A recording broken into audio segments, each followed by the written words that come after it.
রৌদ্রোজ্জ্বল আবহাওয়ায় সুনামগঞ্জে কৃষকদের মাঝে স্বস্তি ফিরছে।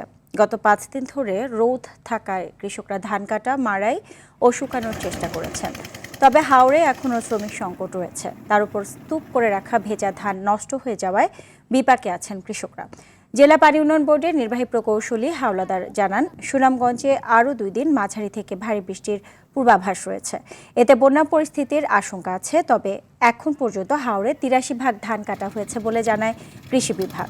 ধান কাটা চলছে হবিগঞ্জে।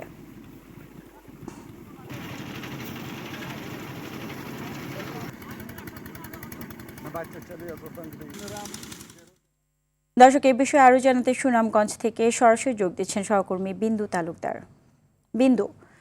বিন্দু, হাওরে ধান কাটার বিষয়ে বিস্তারিত আমাদেরকে জানাবেন।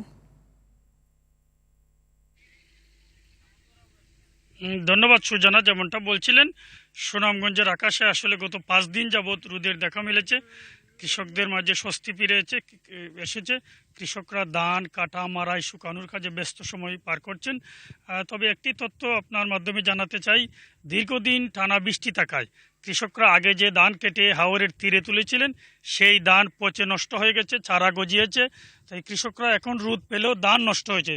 তারা যেমনটা আমাদেরকে জানিয়েছেন, এই রুট যদি আরও 1 সপ্তাহ আগে তারা পেতেন তাহলে হয়তো ধান নষ্ট হতো না।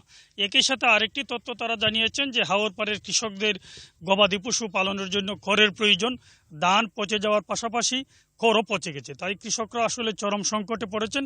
যদিও 5 দিন ধরে রোদের দেখা মিলেছে, তারা চেষ্টা করছেন ধান শুকানোর, কিন্তু চারা গজিয়ে ও ধান পচে গিয়ে নষ্ট হয়ে যাওয়ায় কৃষকরা সংকটে আছেন। আমরা যদি একটু দেখানোর চেষ্টা করি, আমি আছি সুনামগঞ্জ সদর উপজেলার দেখার হাওরের একটি পাড়ে।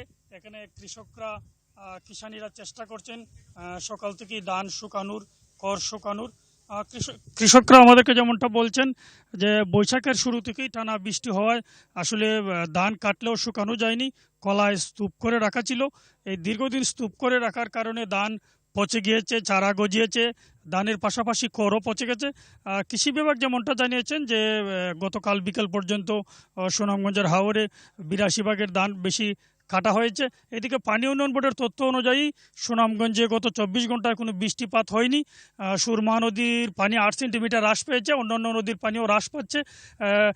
পানি উন্নয়ন বোর্ড আবহাওয়ার পূর্বাভাস অনুযায়ী বন্যার সতর্কতা জারি করলেও সুনামগঞ্জে আসলে এখন এই পরিস্থিতি নেই। তবে কৃষকরা বলছেন যে যদি এই আবহাওয়া আরও 10 থেকে 12 দিন থাকে তাহলে হয়তো যে ধান কেটেছে বা কাটার বাকি রয়েছে সেগুলো কাটা যাবে, শুকানো যাবে, মাড়াই করা যাবে। তবে কৃষকরা বলছেন যে কৃষকের যে ক্ষতি হওয়ার সেটা আগেই হয়েছে, এখন যে ধান রয়েছে সেগুলো শুকানোর চেষ্টা করছেন। তবে আরেকটি তথ্য জানিয়ে রাখি, সুনামগঞ্জে সারা দেশের নিয়ে ধান ক্রয় অভিযান চলছে। কৃষকরা যেমনটা বলেছেন আমাদের কাছে যে ধান চারা গজিয়ে ও পচে যাওয়ায় এই ধান আসলে বাজারে বিক্রি করা যাবে না, সরকারি গুদামে এই ধান রাখবে না। জি, আপনাকে ধন্যবাদ।